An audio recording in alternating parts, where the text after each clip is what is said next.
menang perang melawan Persia.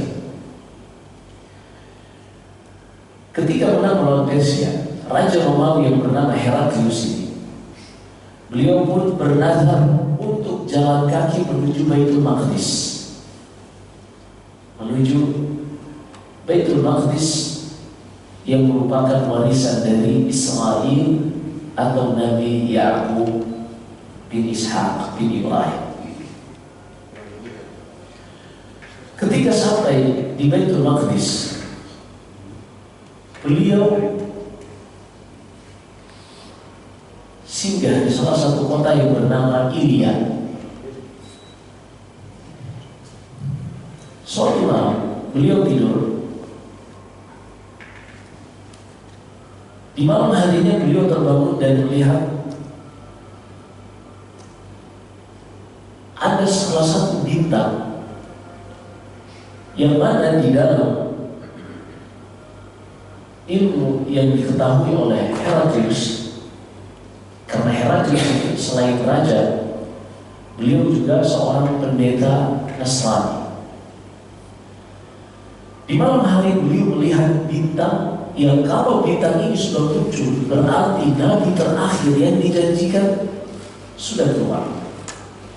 Ini disebutkan di dalam Sahih Bukhari, Sahih Muslim dan selain. Jadi ada satu bintang, kalau bintang ini sudah muncul menurut ilmu nujum yang mana sebelum diutusnya Nabi SAW, Allah masih mengizinkan para jin untuk mencuri berita-berita dari langit, untuk mendengarkan berita dari langit. Jadi sebelum diutusnya Nabi SAW, para jin ini dahulu mereka masih duduk-duduk di langit untuk mendengar dari berita-berita langit apa yang akan terjadi di bumi. Dan ini bukan ucapan saya, tapi ini firman Allah di dalam surat Al-Jin. Kata Allah, wa anna kunna naq'udu minha maqa'ida lis-sam. Dahulu kami sebelum diutusnya Muhammad SAW memiliki tempat-tempat duduk di langit untuk mendengarkan berita tentang apa yang akan terjadi di bumi. Salah satu berita tersebut adalah berita akan diutusnya Nabi terakhir. Dan salah satu tandanya akan muncul bintang di langit yang tidak pernah muncul kecuali setelah diutusnya Nabi kita Muhammad SAW.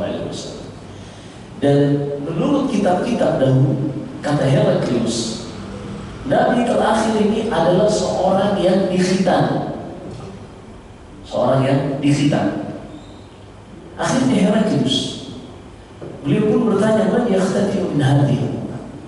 Di seluruh negara yang di bawah kepemimpinan Romawi, siapakah yang berkhitan dari masyarakat kita ini? Maka menteri-menteri yang mengatakan, wahai raja, tidak ada yang berkhitan kecuali orang-orang Yahudi. Tidak ada yang berkhitan kecuali orang-orang Yahudi. Di sini perhatikan, ketika itu Heraklius belum terlalu mengenal tentang bangsa Arab. Bahwasanya bangsa Arab itu adalah bangsa yang mengikuti sisa-sisa dari agama Nabi Ibrahim yang berkhitan. Akhirnya kata menteri-menterinya, wahai Heraklius, gak usah khawatir. Kalau memang engkau khawatirkan Nabi terakhir adalah yang berkhitan itu seorang Yahudi, maka simpel, Yahudi ini jumlah mereka sangat kecil dan kekuatan mereka sangat lemah, dan mereka di bawah kekuasaan Romawi. Perhatikan, ini tahun ke-6 Hijriah. Jumlah Yahudi yang sangat sedikit ini, tapi kata Rasulullah, lan taqum as-sa'ah حتى تقاتل فئة من هذه الأمة المسيح الدجال يتبعه 70,000 من يهود أصفهان. Tidak akan tegak hari kiamat sampai ada sekelompok dari umat Islam yang berperang melawan Ad-Dajjal, yang ketika itu Dajjal diikuti oleh 80.000 Yahudi Asfahan. Asfahan ini ada di daerah-daerah Afghanistan, Turkmenistan, ada daerah Tustar, daerah sisa penjajahan Uni Soviet. Perhatikan di sini, jumlah Yahudi di zaman Rasulullah kecil, tidak ada kekuatan sama sekali. Bahkan kata Heraklius, kalau kita mau membuat mereka punah, selesai urusan. Tapi Rasulullah dengan ilmu yang Allah Subhanahu wa Ta'ala wahyukan kepadanya, nanti di hari kiamat kelak sebelum tegak, tidak akan tegak hari kiamat ini sampai ada kelompok dari kaum muslimin yang berperang melawan Dajjal. Kaum muslimin pada saat itu bersama Imam Mahdi Muntazar dan juga Al-Masih Isa bin Maryam melawan Dajjal yang diikuti oleh 70.000 Yahudi Asfahan. Dan mereka jumlahnya sangat banyak ini, tapi ketika kaum muslimin bersama Nabi Isa dan juga bersama Al-Mahdi, pemimpin kaum muslimin pada saat itu, Yahudi pun kocar kacir, mereka bersembunyi di balik pohon dan di balik batu, dan tidak ada satupun pohon dan batu melainkan Allah izinkan untuk berbicara, lalu mengatakan, ya Muslim, ya Abdullah, hada Yahudi wara'i, ta'al faqtulhu. Wahai Muslim, wahai hamba Allah, ini ada Yahudi yang bersembunyi di belakangku, maka kemarilah, bunuhlah dia. Illa syajaratul kharqad, kata Rasulullah, kecuali satu pohon yang bernama pohon gharqad. Pohon ini saja yang tidak akan berbicara, dan dia sepertinya pohon yang tidak Allah izinkan untuk yang berbicara, menyebutkan tentang Yahudi yang ada di baliknya. Syahid, apa yang sedang menimpa saudara-saudara kita di Palestina ini hanyalah proses dari takdir Allah Subhanahu wa Ta'ala, dan tidak ada satupun dari mereka yang terbunuh di jalan Allah, melainkan Allah Subhanahu wa Ta'ala telah sediakan untuk mereka sesuatu yang di luar mindset kita. Karena kita melihat secara lahiriah mereka tertindas, ada yang tertimpa bangunan, sallallahu alaihi wasallam. Tapi Allah berfirman di dalam surat Al-Imran, "Wala tahsabanna alladziina qutilu fi sabilillahi amwatan, bal ahya'un bal ahya'un 'inda rabbihim yurzaqun." Jangan pernah kalian menyangka seorang yang terbunuh di jalan Allah mereka itu mati sia-sia. Tidak ada. Tapi mereka itu hakikatnya hidup di sisi Allah Subhanahu wa Ta'ala dan senantiasa mendapatkan rezeki yang terus-menerus dari Allah Subhanahu wa Ta'ala. Dan dahulu Abdullah bin Rawahah, nanti kita sebutkan pada tahun ke-8 Hijriah, ketika perang Mu'tah. Jadi perang Mu'tah ini perang yang terjadi sebelum penaklukan kota Mekah. Rasulullah mengutus 3.000 sahabatnya yang dipimpin oleh Zaid bin Harithah. Kata Rasulullah, kalau Zaid bin Harithah terbunuh, maka hendaklah komando peperangan ini dipegang oleh Ja'far bin Abi Thalib. Kalau Ja'far juga terbunuh, maka hendaknya yang memegang bendera komando adalah Abdullah bin Rawahah. Berangkatlah 3 komandan ini bersama pasukan yang jumlahnya 3.000 melawan Romawi yang ada di Syam, hingga akhirnya mereka bertemu sebuah tempat yang bernama Mu'tah. Ternyata jumlah Romawi, pasukan mereka pada saat itu 100.000 lebih, bahkan ada yang mengatakan hampir 200.000 melawan 3.000. Akhirnya sebagian sahabat itu mengatakan, sepertinya kita tidak mungkin melawan mereka yang jumlahnya terlalu banyak. Maka mari kita pulang, kita meminta kepada Rasulullah tambahan pasukan. Apa yang dikatakan Abdullah bin Rawahah radhiyallahu anhu, seorang sangat luar biasa. Dia mengatakan, wahai saudara-saudara, apakah kalian akan pulang setelah di hadapan kalian sudah tercium cita-cita yang selama ini kalian cari? Apakah kalian akan pulang sementara di hadapan kalian cita-cita yang kita dambakan di dalam kehidupan ini sudah tercium di hadapan kita? Apa itu? Asyhadah.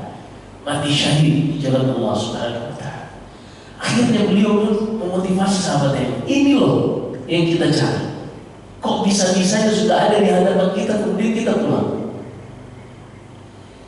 Kenapa beliau bisa memiliki mindset seperti itu? Ternyata seorang yang paham tentang hakikat dunia ini, pasti dia akan berpikiran seperti Abdullah bin Rawahah. Kita hidup di dunia ini dari sejak lahir sampai kita meninggal nanti adalah bagaimana kita menjalani hidup ini. Ketika ada nikmat kita syukuri, ketika ada ujian kita bersabar, dan kalau kita berdosa kita beristighfar. Tapi sehebat apapun tobat dan istighfar yang kita lakukan, tidak ada jaminan tobat dan istighfar tersebut diterima oleh Allah Subhanahu wa Ta'ala. Gak ada. Maka ketika ada syahadah ini, inilah momen yang kata Rasulullah dalam Sahih Bukhari dan selainnya, yughfaru lisyahidi kullu dzanb illa ad-dayn. Orang yang mati syahid di jalan Allah diampuni semua dosa-dosanya tanpa terkecuali, kecuali yang berkaitan dengan hak Allah, kecuali yang berkaitan dengan hak sesama manusia, utang, hak kezaliman, darah dan seterusnya, ini lain cerita. Tapi kalau berkaitan dengan hak Allah akan diampuni semuanya. Subhanallah. Maka jangan heran ketika orang-orang terpilih dari umat ini, mereka melihat di hadapan mereka ada mati syahid, justru mereka mencium aroma yang sangat wangi yang akan mereka datangi, capek dengan kehidupan dunia. Ini doktrin yang ditanamkan oleh Abdullah bin Rawahah kepada saudara-saudaranya. Hanya sayangnya ada sebagian dari oknum-oknum yang tidak bertanggung jawab yang memainkan doktrin ini untuk melakukan pengeboman di negeri-negeri kaum muslimin. Ini tindakan teroris yang sangat jauh dari Islam. Karena di dalam Islam, jihad itu selalu bersama pemimpin pemerintah kaum muslimin. Tidak diserahkan kepada ormas, tidak diserahkan kepada kelompok-kelompok apalagi yang underground. Tidak pernah diserahkan kepada orang-orang seperti ini, tapi diserahkan kepada pemerintah kaum muslimin. Sehingga inilah yang menjadi akidah Ahlussunnah wal Jamaah dalam sejarah perjalanan umat ini. Selama 14 abad terus ulama mengingatkan bahwasanya jihad, haji itu selalu bersama kaum muslimin. Ini dicantumkan Al-Imam Ahmad bin Hanbal rahimahullah dalam akidahnya Ushul Sunnah.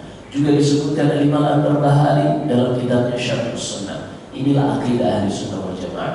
Maka benar doktrin tentang mati syahid ini sangat luar biasa, tapi jangan sampai dimanfaatkan oleh oknum-oknum tidak bertanggung jawab, kemudian mencuci otak dari anak-anak muda kita hingga akhirnya mereka mati sia-sia. Yang melakukan pengeboman di negeri-negeri kaum muslimin, memerangi kaum muslimin sendiri, maka sangat jauh dari mati syahid. Bagaimana mungkin seorang muslim membunuh muslim yang lain kemudian dia mati syahid? Sementara Allah berfirman di dalam surat An-Nisa, "Wa may yaqtul mu'minan muta'ammidan fajazaohu jahannam." Siapa saja yang membunuh seorang yang muslim dengan sengaja, maka tempatnya dan balasannya adalah neraka jahanam. Tempatnya dan balasannya adalah neraka jahanam. Nah, maka ini yang sedang menimpa saudara-saudara kita di Palestina, kita selalu doakan mereka. Dan alhamdulillah pemerintah kita melalui Kementerian Agama telah diedarkan surat untuk kita melakukan qunut nazilah. Qunut nazilah ini dilakukan di sholat subuh, sholat duhur, sholat asar, sholat maghrib dan sholat isya. Qunut nazilah diriwayatkan dari Imam Bukhari dan Muslim dari sahabat Abdullah bin Umar radhiyallahu taala anhu, bahwasanya Rasulullah ketika perang Uhud beliau melakukan qunut nazilah. Apa isi dari qunut nazilah? Isinya adalah mendoakan kaum mukminin dan melaknat orang-orang kafir. Ini qunut nazilah. Maka ketika pemerintah kita, alhamdulillah, yang terus mensuarakan untuk kemerdekaan Palestina, juga menghimbau kaum muslimin untuk mendoakan mereka dan membuka pintu-pintu donasi. Tentunya ini hal yang sangat disyukuri, dan ini bentuk kepedulian kita kepada saudara-saudara kita di Palestina. Nah, baik, kita akan lanjutkan insyaallah berkaitan tentang materi kita. Dan memang kita sedang bahas tentang Yahudi. Ketika Rasulullah mendatangi kota Madinah, beliau dihadapkan dengan 3 problematika, yaitu berkaitan dengan sahabat-sahabat beliau, kemudian berkaitan dengan kaum musyrikin dari kalangan bangsa Arab yang bukan ahlul kitab, kemudian yang ketiga ada orang-orang Yahudi. Ini luar biasa.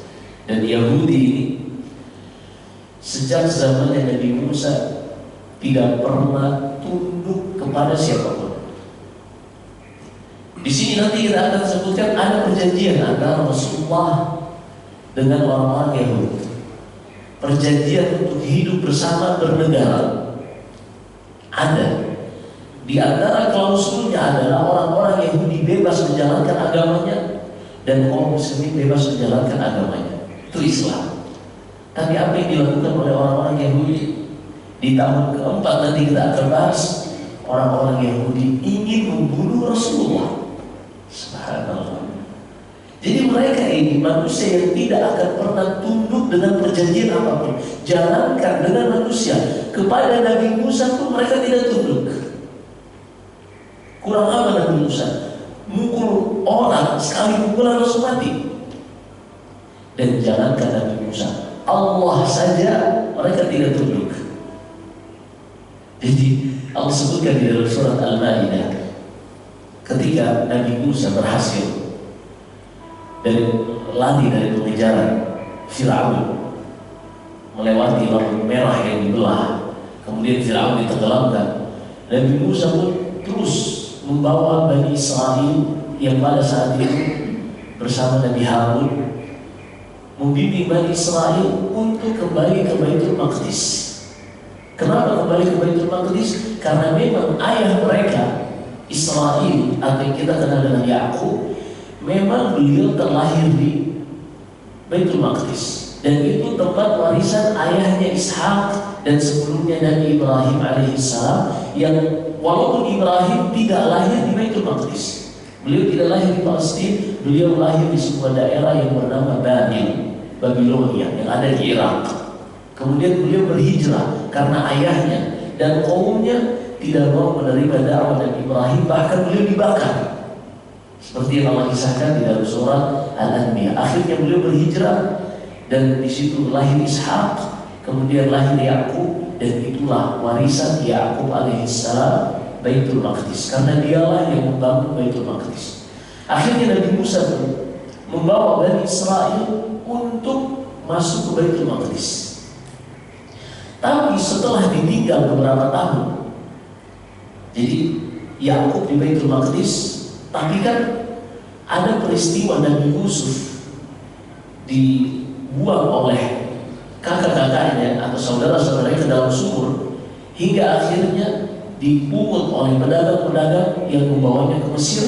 Akhirnya dia diasuh oleh Menteri Ketahanan Pangan Mesir pada saat itu yang bernama Qitfir. Yang kemudian Nabi Yusuf dipenjara dan terjadi peristiwa yang panjang Allah sebutkan dalam surat Yusuf, hingga akhirnya Nabi Yusuf menjadi Menteri Ketahanan Pangan di bawah seorang raja yang bernama Al-Walid ibn Raja. Akhirnya ketika Nabi Yusuf menjadi menteri dan pada saat itu terjadi musim paceklik, datanglah saudara-saudara Nabi Yusuf yang jumlahnya 11 untuk membeli gandum. Dan terjadi peristiwa hingga akhirnya Nabi Yakub, istrinya, dan 11 anak-anak Yakub bersujud kepada Nabi Yusuf setelah menjadi Menteri Ketahanan Pangan di Mesir, yang disebutkan lengkap di dalam surat Yusuf. Kita ringkas. Akhirnya Bani Israel sejak saat itulah berada di Mesir, padahal mereka asalnya dari Baitul Maqdis. Mereka berpindah ke Mesir karena Nabi Yusuf menjadi menteri di Mesir, dan Yakub pun berpindah ke Mesir. Akhirnya ketika mereka ingin kembali ke Baitul Maqdis, Ternyata pada saat itu Palestina dikuasai oleh suatu kaum yang bernama Amalika. Mereka ini kaum yang sangat hebat dalam perang.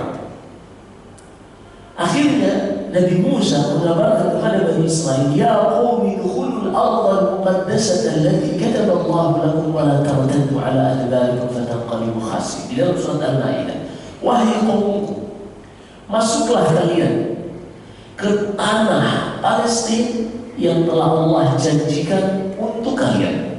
Karena Palestina adalah tanah yang Allah janjikan bagi Bani Israel dulu. Nanti kita bahas lanjutan. Masuklah. Apa yang mereka katakan? Qalu ya Musa, inna fiha qauman jabbarin wa inna lan nadkhulaha hatta yakhruju minha. Wahai Musa, di Palestina ini ada kaum yang sangat hebat. Kami tidak mau masuk. Kami tidak ingin terbunuh melawan mereka.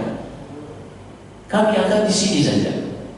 Akhirnya berkatalah Yusha bin Nun, atau yang kita kenal dengan Nabi Joshua, dan juga sahabat yang bernama Yufanna ibni Kalib bin Yufanna, "Wahai kaum, ayolah mari kita masuk. Biar kita berperang karena kita bersama Allah Subhanahu wa taala."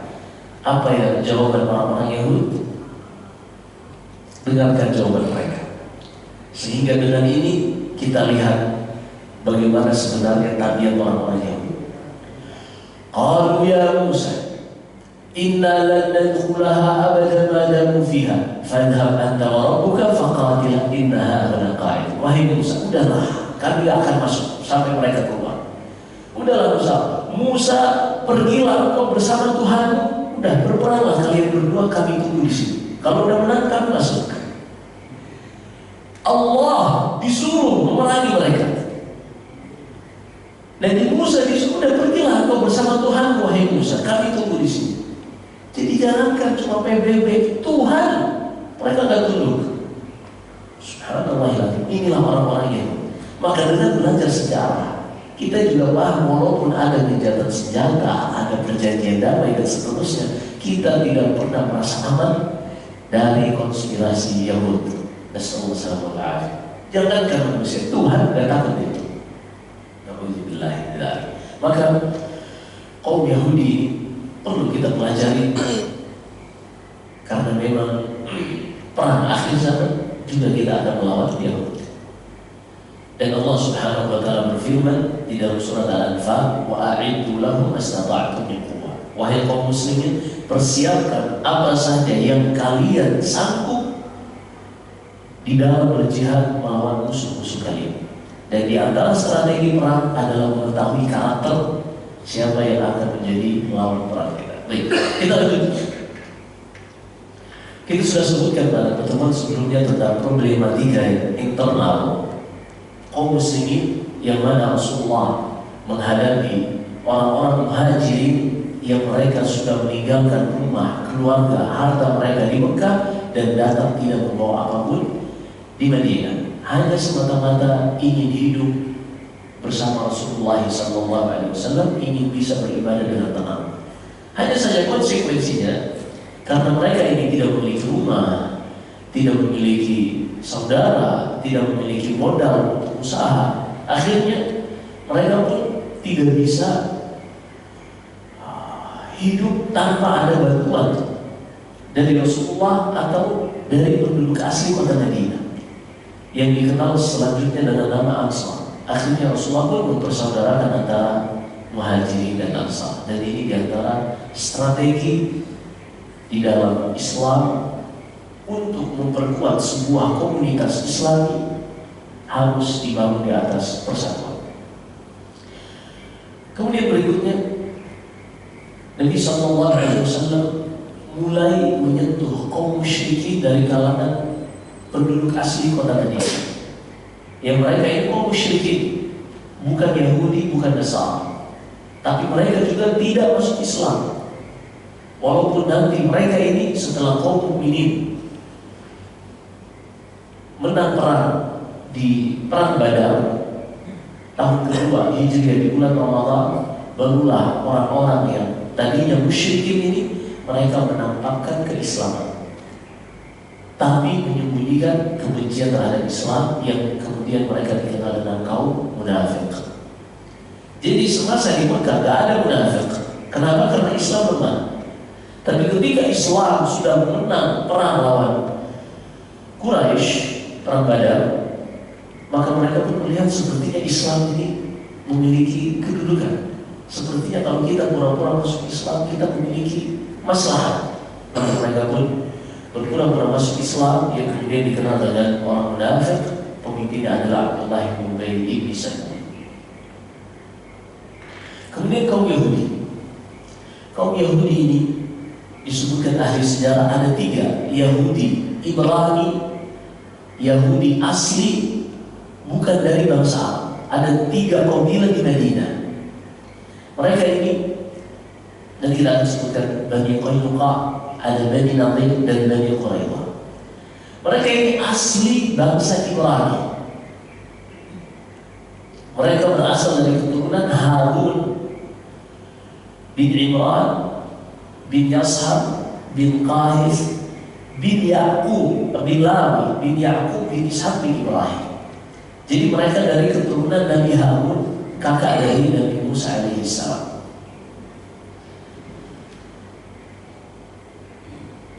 Ini mereka. Kemudian mereka adalah kaum yang sangat rasis. Kenapa mereka rasis? Karena memang Allah pernah menjadikan mereka manusia terbaik di muka bumi ini. Allah berfirman dalam surat Al-Jathiyah, "Walaqad atayna bani Israila al-kitaba wal hukma wan nubuwwata wa razaqnahum minat thayyibati wa faddalnahum 'alal 'alamin." Kami telah berikan kepada Bani Israel kitab suci, nubuat, kenabian, dan kami berikan rezeki kepada mereka yang sangat melimpah. Kemudian kata Allah, dan kami jadikan mereka makhluk manusia terbaik di muka bumi ini. Jadi dulu mereka memang manusia terbaik, tapi sayangnya mereka tidak menjaga kebaikan yang Allah berikan untuk mereka ini. Allah sebutkan mencabut kebaikan ini di dalam surat Al-Maidah. Kata Allah, "Lu'ina alladhina kafaru min bani Israil 'ala lisani Dawud wa Isa bin Maryam. Dzalika bima 'asaw wa kanu ya'tadun, kanu la yatanahawna 'an munkarin fa'alu, labisa ma kanu yaf'alun." Kata Allah, Allah melaknat orang-orang dari Bani Israil yang kafir ini, dari kalangan Yahudi dan Nasara, melalui lisan Nabi Dawud dan juga Nabi Isa bin Maryam. Hal ini dikarenakan mereka melampaui batas. Dahulu mereka tidak saling mencegah dari kemungkaran. Jadi ada kemungkaran, mereka tidak cegah, justru mereka ikut melakukannya. Akhirnya mereka pun terlaknat.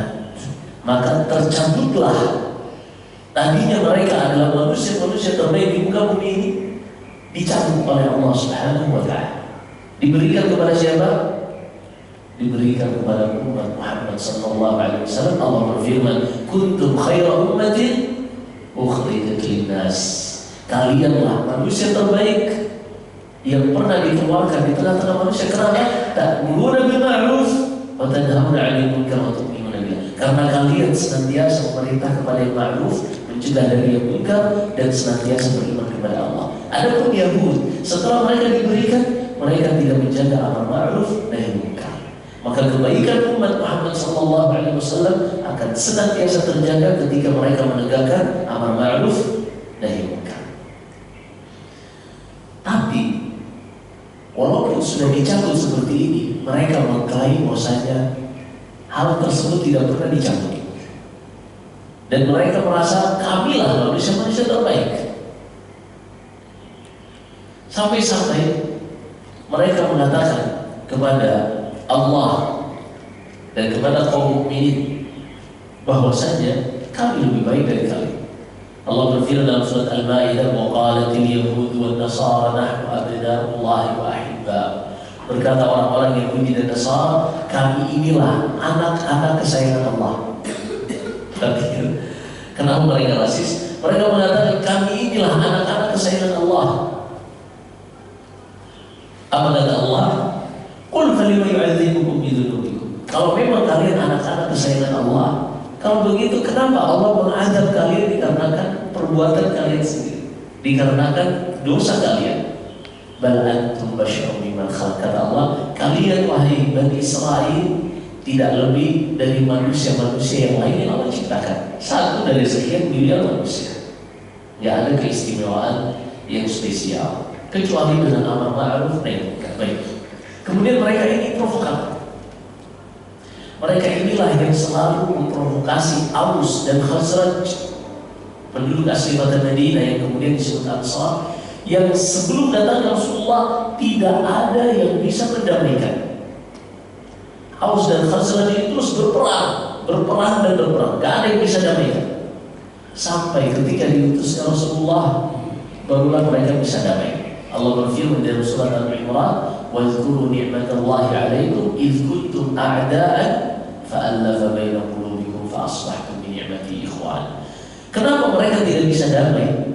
Karena ternyata sebelumnya orang-orang Yahudi sebagian ada yang masuk bersama Aus dan sebagian ada yang ikut bersama Khazraj, masing-masing diprovokasi, dan akhirnya mereka pun terus berperang dan berperang.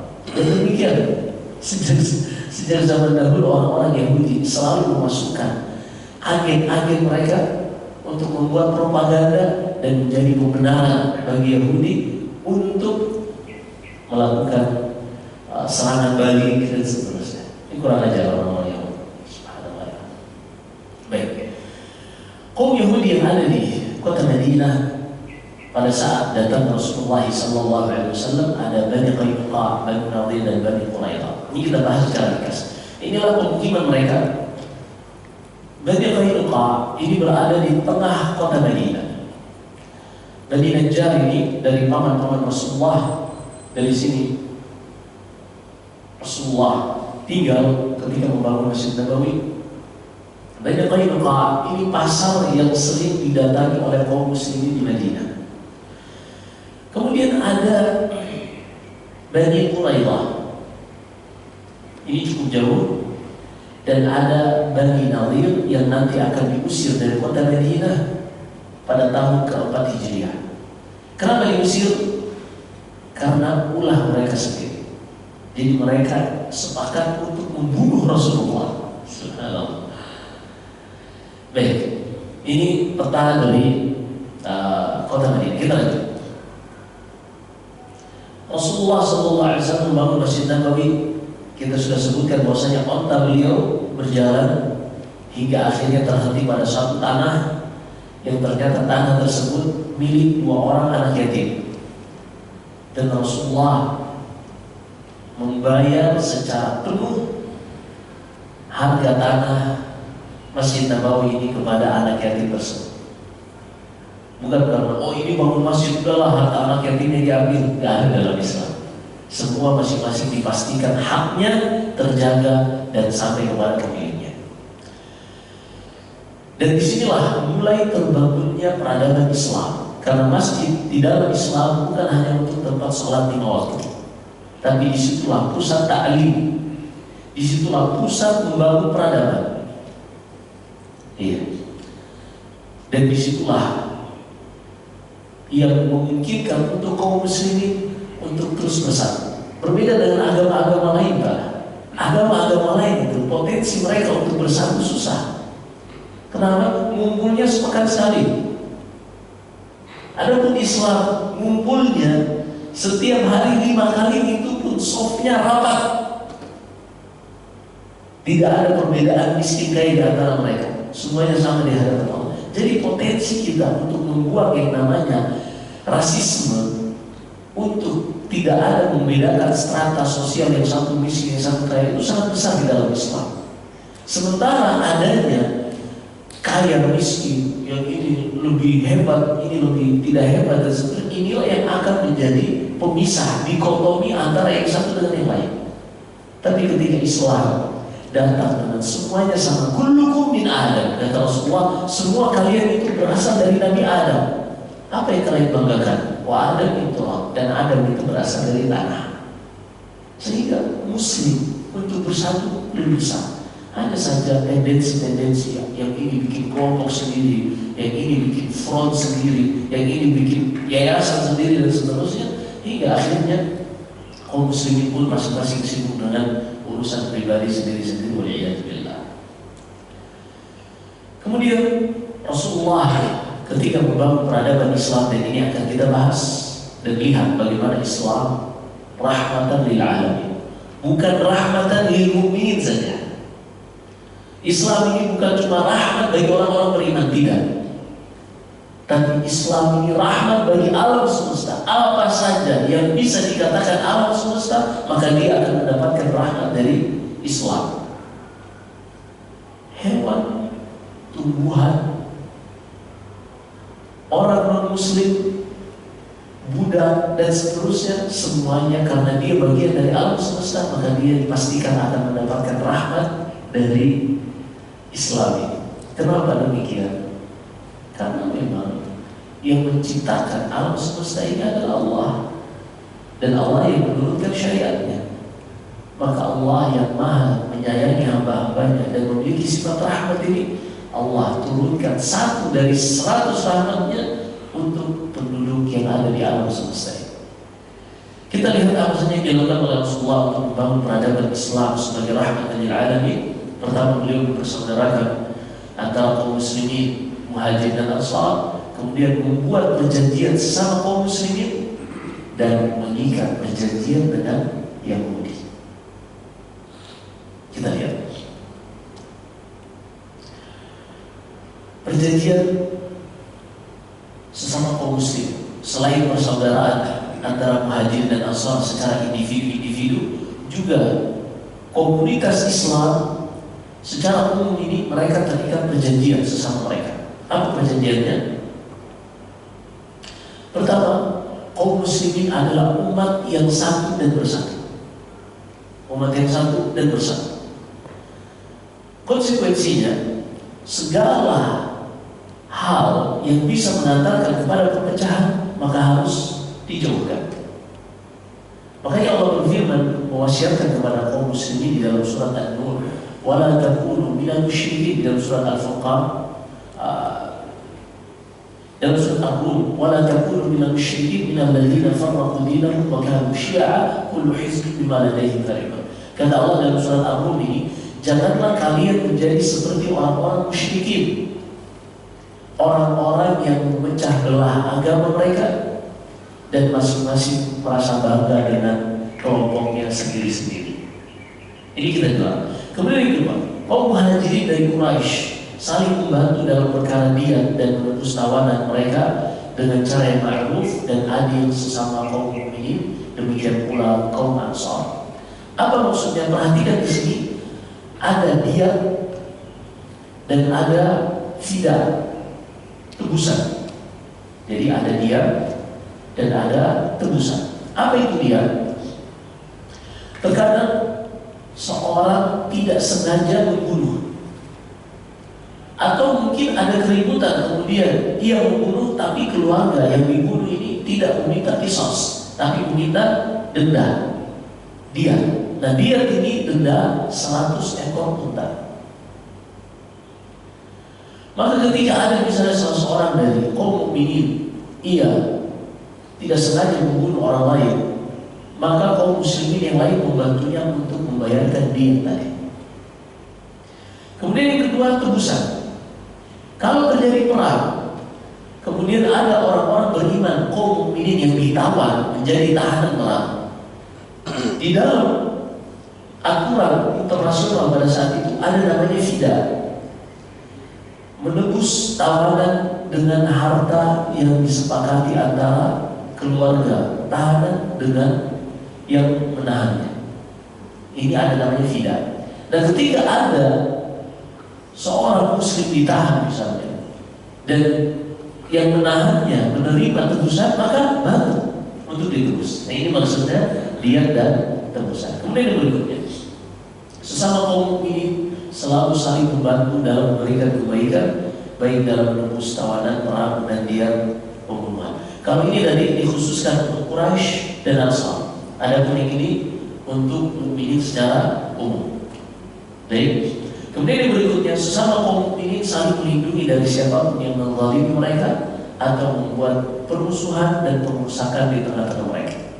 Karena siapapun dari luar yang ingin memecah belah kaum muslimin, melakukan pengerusakan, maka semua harus bersatu di dalam mengcounter, melawan perpecahan ini. Kemudian yang kelima, kekuatan kaum mukminin adalah satu, walaupun musuh mereka adalah salah seorang anak dari kaum mukminin. Artinya, kalau misalnya kaum mukminin dalam persatuan ini ternyata ada salah seorang dari anggota kaum mukminin ini non muslim dan dia memerangi kaum mukminin, maka ukhuwah Islamiyah, ikatan keimanan harus lebih didahulukan daripada sekadar ikatan kekeluargaan. Ini maksud dari poin yang kelima. Poin yang berikut, seorang mukmin tidak boleh membunuh qisas mukmin yang lain dikarenakan terbunuhnya seorang kafir. Artinya apa? Misalnya di dalam peperangan antara kaum mukminin melawan orang-orang kafir, dan ternyata di antara barisan kafir ini ada anak atau keluarga salah seorang dari kaum mukminin. Kemudian karena perang terbunuh misalnya orang kafir yang di barisan perang tadi, yang merupakan keluarga kaum mukminin, maka kaum mukminin ini tidak boleh menuntut qisas kepada yang membunuhnya dari kalangan orang-orang yang beriman. Kemudian seorang mukmin juga tidak boleh menolong orang kafir dalam rangka melawan mukmin yang lain. Ini harus diperhatikan. Jadi misalnya ada sedang berkelahi misalnya antara seorang mukmin, lalu dia meminta tolong kepada atau orang mukmin dengan orang kafir, yang mukmin ini bukan keluarganya, yang kafir ini keluarganya. Kemudian keluarganya kafir ini minta tolong kepada dia yang beriman untuk membantunya melawan orang mukmin. Ini gak boleh. Baik, kemudian yang berikutnya, pemberian jaminan keamanan berlaku secara menyeluruh, walaupun yang memberikan jaminan keamanan adalah yang paling rendah strata sosialnya. Maksudnya seperti ini. Misalnya kaum mukminin sedang ada peperangan dengan negara lain. Kemudian dari negara ini ada seorang yang ingin masuk ke negeri kaum muslimin dan meminta jaminan keamanan kepada salah seorang kaum mukminin. Jadi asalnya dia tidak aman kalau masuk di negeri kaum mukminin. Kenapa? Karena sedang ada peperangan antara negara kita dengan negaranya. Tapi dia masuk dengan diberi jaminan oleh salah seorang warga negara kaum mukminin, memberikan jaminan keamanan kepada orang ini. Maka ketika sudah diberikan jaminan keamanan, tidak boleh ada satupun yang mengganggunya. Misalnya, pemerintah kita dengan Yahudi tidak ada perjanjian keamanan, tidak ada urusan diplomatik, negara perang. Ketika ada satu Yahudi mau masuk ke negara kita misalnya, berarti tidak aman darahnya. Tapi ada salah seorang mukmin misalnya karena kerabatnya atau temannya, dia mengatakan aku yang berikan jaminan kepadanya, jaminan keamanan kepadanya. Maka kalau sudah ada satu orang yang berikan jaminan keamanan, tidak boleh ada satupun yang mengganggu darah, harta dan kehormatan orang Yahudi yang masuk ke negeri kaum muslimin. Seperti itu. Dan yang terakhir, siapa saja yang mengikuti kami, yang mengikuti kaum ini dari kalangan Yahudi, maka ia berhak mendapatkan pertolongan. Tidak boleh dizalim. Perhatikan Islam. Ada Yahudi dan dia ikut melaksanakan hidup berdampingan damai di Madinah, maka ketika dia dizalimi oleh orang lain, maka kami akan bantu Yahudi ini. Karena ada namanya adu musytarak, karena ada musuh yang sama. Sampai di sini ada beberapa kaus bagian kita sudah ringkas berkaitan dengan perjanjian yang dibuat oleh Rasulullah berkaitan tentang sesama kaum mukminin. Masih ada yang terakhir berkaitan tentang perjanjian kaum muslimin dengan Yahudi, tapi sepertinya waktunya sudah habis. Tapi nanti kita sebutkan di lain waktu, insyaallah. Baik. Baik hadirin Assalamualaikum, demikian paparan sejarah kenabian. Sekarang silakan dibuka sesi tanya jawab. Ada yang bertanya, silakan Pak Haji Amir.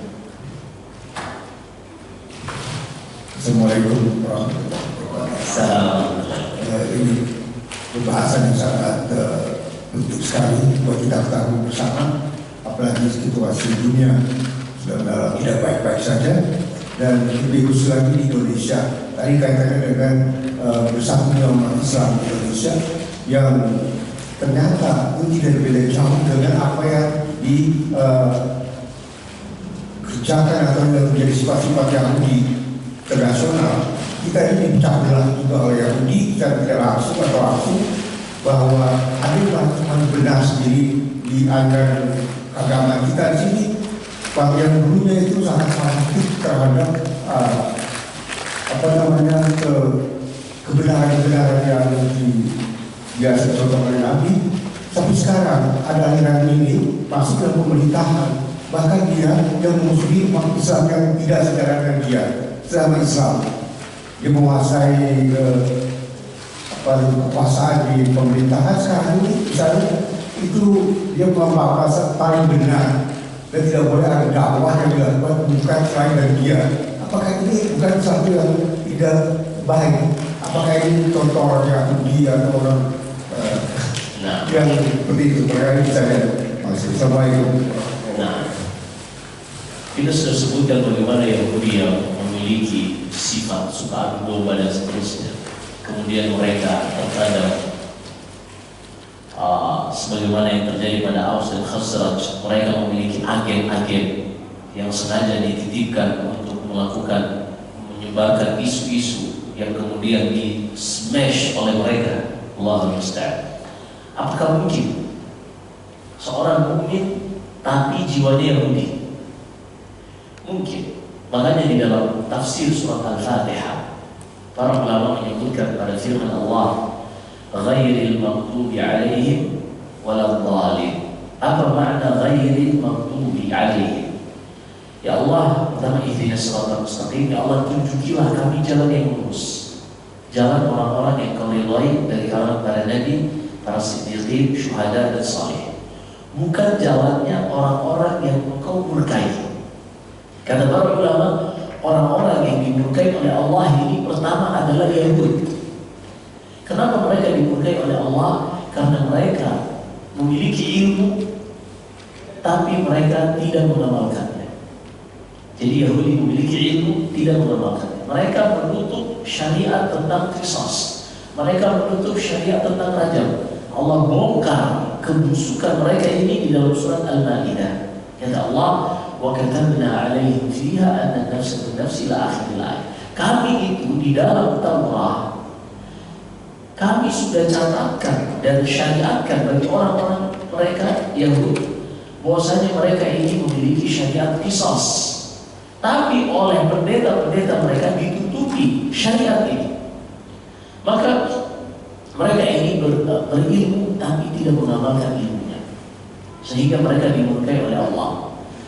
Kemudian kata para ulama, dan siapa saja yang memiliki ilmu tapi tidak mengamalkan ilmunya, maka di dalam dirinya terdapat sifat-sifat orang-orang Yahudi.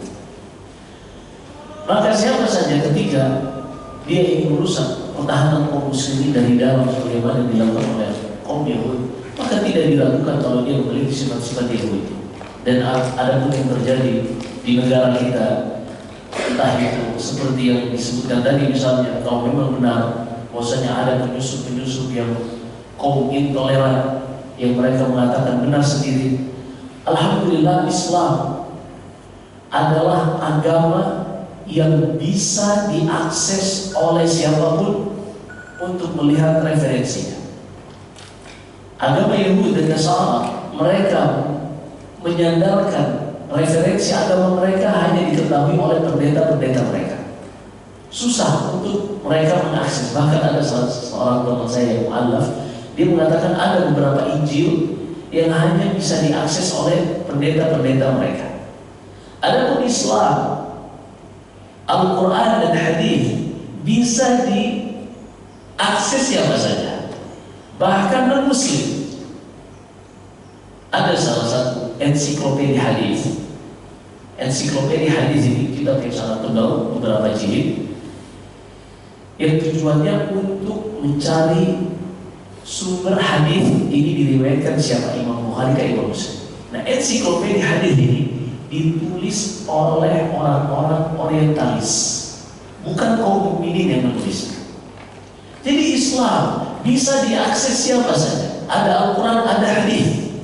Sangat mudah, apalagi zaman sekarang dengan adanya internet. Sehingga orang-orang yang mengklaim mereka lah yang paling benar, sehingga tidak boleh ada dakwah lain yang selain dari mereka dianggap tidak Pancasilais misalnya. Atau misalnya tidak toleran selain dari mereka, dibubarkan kajiannya dan seterusnya. Atau mungkin pakai kekuatan tangan dari perpanjangan tangan negara ini untuk mengintimidasi dan seterusnya. Maka alhamdulillah kalau kalian mengklaim paling benar, di hadapan kita ada Al-Quran, ada hadis, kita lihat siapa yang paling mengamalkan Al-Quran dan hadis. Selesai urusannya, walillahil hamd. Wallahu a'lam. Baik, silakan. Assalamualaikum warahmatullahi wabarakatuh. Ada dua pertanyaan ya Ustaz. Yang pertama, di dalam surat Al-Isra di bagian awal-awal kalau tidak salah juga menceritakan tentang Yahudi ya, bahwa mereka akan berbuat kerusakan 2 kali di muka bumi ini. Kemudian pada ayat yang fa'idza awal-ulama itu disebutkan bahwa Allah akan mengirimkan hamba-hambanya untuk menghancurkan mereka. Nah, pertanyaannya siapakah sebenarnya hamba-hamba ini? Kemudian dan apakah hal ini sudah terjadi gitu, atau akan baru terjadi di masa yang akan datang? Itu yang pertama. Yang kedua, saya ingin tanya definisi tentang terlaknat itu sebenarnya maksudnya apa dan apa dampaknya pada kaum dan orang yang terlaknat, terutama di dunia ini. Nah, Barakallahu. yang pertama berkaitan tentang firman Allah Subhanahu wa taala, wa katabna ila bani Israil fil ardi la tufsiduna wa katabna ila bani Israil la tufsiduna fil kitab la tufsiduna fil ardi marratayn wa la ta'lamu 'uluwan kabira. Dan kami sudah tetapkan dalam takdir bahwasanya Bani Israil ini akan melakukan pengurusakan 2 kali.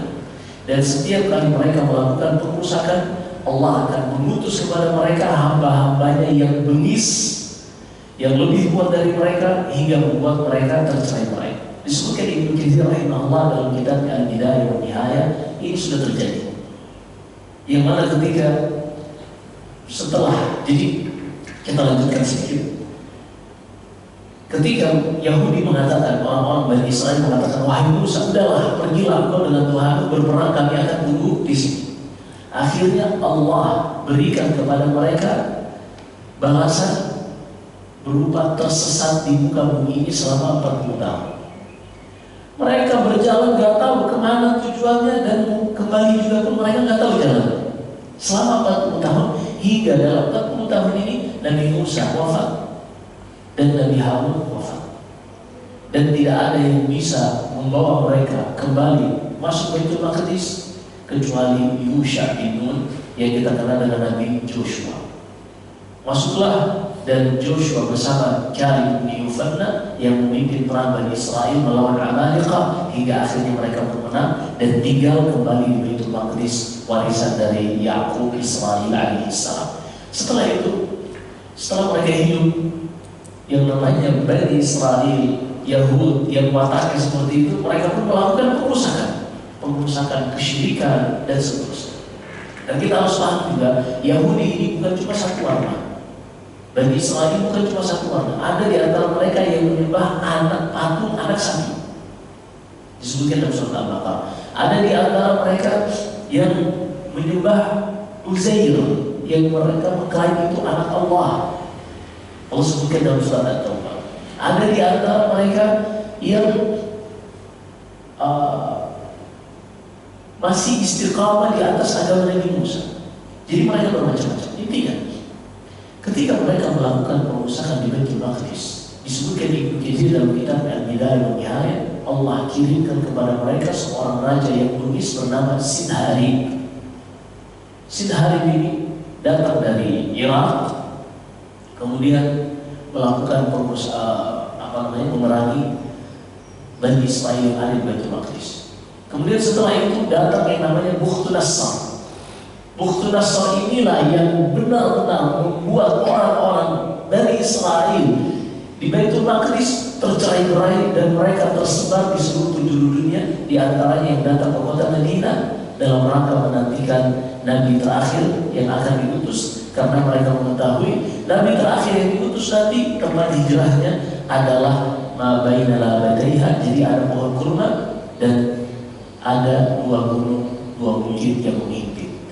Dan di sinilah mereka kenapa datang jauh-jauh dari Baitul Maqdis ke Madinah, ke Yathrib, karena mereka tahu bahwasannya Nabi terakhir nanti akan diutus di sini. Dan Allah sebutkan ini dalam surat Al-Baqarah, kata Allah, "Walamma ja'ahum kitabun min 'indillahi musaddiqun lima ma'ahum wa kanu min qablu yastafihuna 'ala alladziina kafaru." Jadi orang-orang Bani Israel ini, Yahudi ini, ketika dahulu mereka perang melawan Aus dan Khazraj atau kabilah-kabilah Arab lain, mereka mengatakan, awas, nanti kalau Nabi terakhir diutus di tempat ini, kami akan berperang bersamanya dan kalian tidak akan menang melawan kami. Tidak ada kisahkan di dalam surat Al-Baqarah. Jadi ucapan orang-orang Yahudi, awas kalian, Nabi terakhir nanti diutus di tempat ini, kami akan perang bersama mereka memerangi kalian. Kami akan perang bersamanya memerangi kalian. Syahid, apakah itu sudah terjadi? Seperti ini, itu sudah terjadi, dan itulah penyebab mereka tersebar di seluruh penjuru dunia hingga akhirnya di antaranya mereka meninggalkan Baitul Maqdis, sampai ada yang ke Madinah, ada yang ke Syam, Damaskus, ada yang ke daerah-daerah yang lain. Baik. Kemudian yang kedua berkaitan dengan laknat. Para ulama menyebutkan pada firman Allah Subhanahu wa taala, "Wa inna 'alaika la'nati ila yaumiddin." Wahai iblis, engkau akan terus aku laknat sampai hari kiamat kelak. Apa makna laknat? Disebutkan Ibnu Katsir dan selain dari kalangan ahli tafsir, makna laknat ay ib'adun 'an rahmatillah, dijauhkan dari rahmat Allah Subhanahu wa taala. Dijauhkan dari rahmat Allah Subhanahu wa taala. Dan di antara rahmat yang Allah jauhkan dari orang-orang Yahudi ini, mereka dengan biasa saja, dengan teganya membunuh anak kecil dan perempuan. Laknat mereka, dicabut rahmat Subhanallah. Jadi kita semua negara-negara sudah bersatu untuk mengatakan gencatan senjata ini sudah genosid, dan perempuan, anak-anak sudah banyak yang dibunuh, diveto oleh beberapa negara. Jangankan PBB, Tuhan mereka sudah takut. Apalagi yang kita harapkan dari Yahudi setelah itu. Ini juga harusnya kita tuh kaum muslimin cerdas dari dulu, kita edukasi kaum muslimin ini loh yang Yahudi. Maka siapa saja yang menjadi pemimpin bangsa, khudu idzalakum, kata Allah, hati-hati. Kita juga harus punya strategi. Kita jangan terlalu polos-polos banget menghadapi orang-orang Yahudi, karena mereka nggak polos, dan mereka ini selalu memasukkan agen-agen mereka menjadi musuh dalam selimut. Allah berfirman dalam surat At-Taubah, "Wa fiikum sama'una lahum." Di tengah-tengah kalian ada agen-agen mereka yang memimpin strategi kalian. Subhanallah. Dan Yahudi kita harus paham, mereka memiliki peradaban lebih lama dari kita. Jadi mereka pengalamannya lebih banyak sehingga strategi mereka lebih hebat. Kalau bukan karena pertolongan dari Allah, kita tidak akan pernah bisa menang melawan mereka. Sama dengan kita manusia melawan iblis.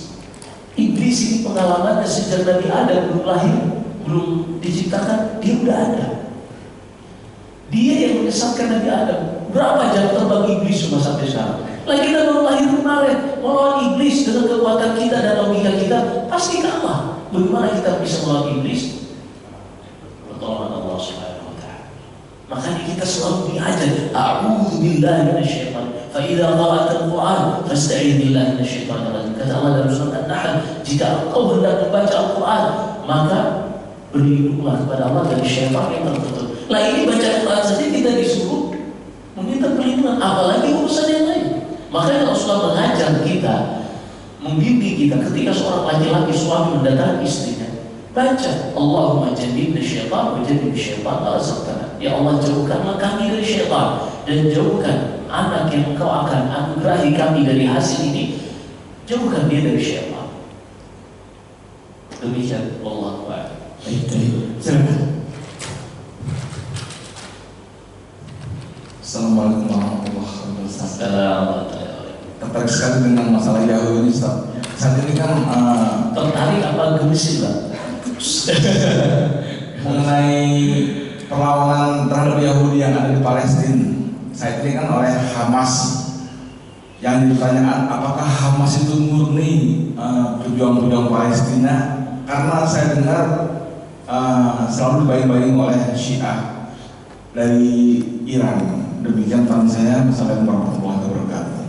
Masya Allah, langsung viral. Nah, para ulama usul menyebutkan al-hukm ala syai'in far'un an tasawwurih. Hukum terhadap sesuatu itu adalah buah hasil dari pengetahuan yang meliputi tentang objek tersebut. Artinya apa? Kita tidak boleh menghukumi sebuah objek sampai kita sudah meliputi dan mengetahuinya secara detail. Dan untuk mengetahui Hamas, apakah dia memang intifal, benar-benar murni lahir dari ketertindasan warga Palestina yang melihat Yahudi terus menyerang mereka sehingga lahir, ataukah itu propaganda yang memang sengaja dibuat oleh Yahudi untuk bisa menjadi alasan mereka menyerang dan bisa menduduki Palestina?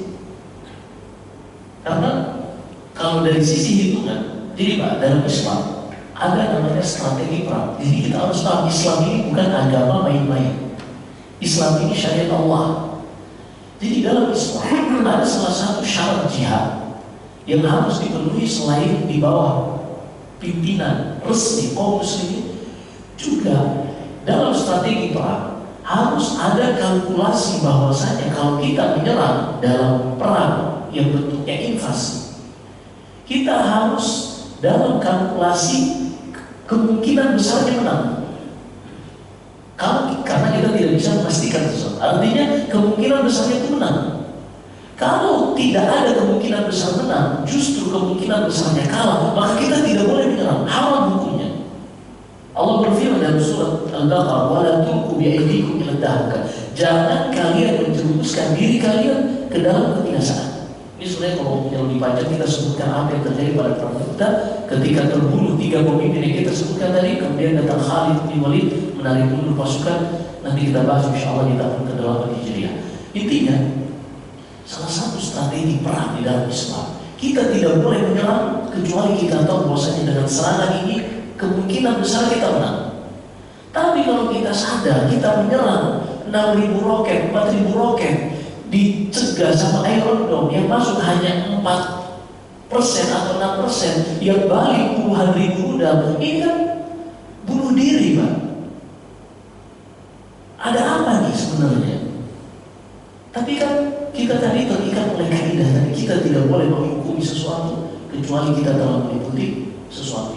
Karena memang kita lihat mereka juga adalah warga-warga Palestina yang mereka berusaha untuk memerdekakan negeri mereka, sebagaimana negeri kita dulu juga terbentuk beberapa kelompok-kelompok yang ada yang pemikiran cendekia dari kaum muslim dan seterusnya, yang mereka semua berusaha dan lahir dikarenakan adanya penjajahan.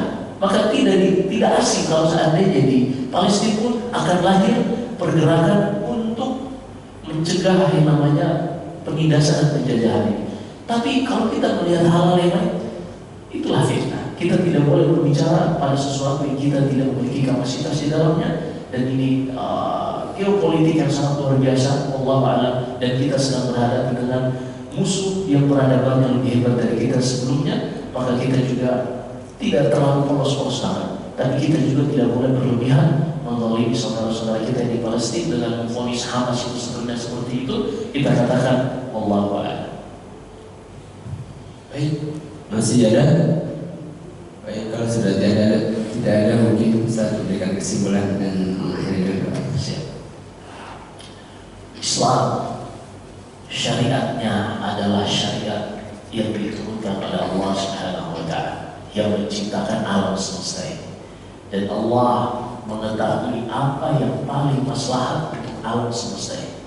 Allah yang paling mengetahui secara detail masing-masing dari apa yang telah Ia ciptakan. Allah turunkan syariat ini, di antaranya syariat untuk kita membenahi diri sendiri, syariat untuk menjaga hubungan dengan keluarga, orang tua, kerabat, syariat untuk menjaga hubungan dengan masyarakat yang homogen, yang masih dalam satu keyakinan, juga syariat terhadap yang di luar keyakinan kita dengan masyarakat yang heterogen. Tapi Islam juga mengajarkan kita bagaimana menghadapi musuh.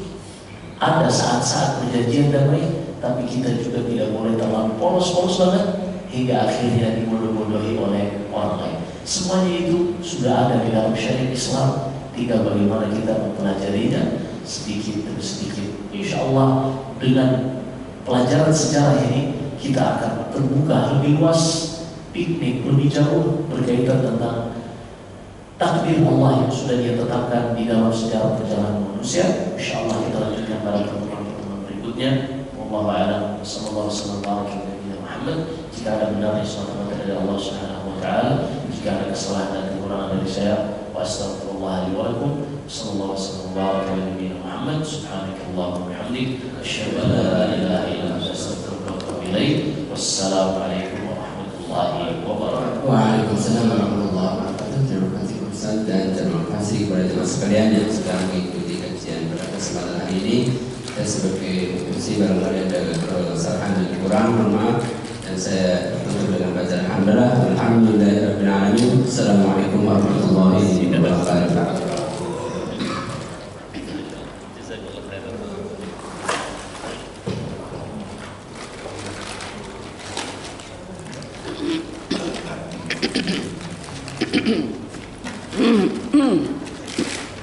Mm-hmm.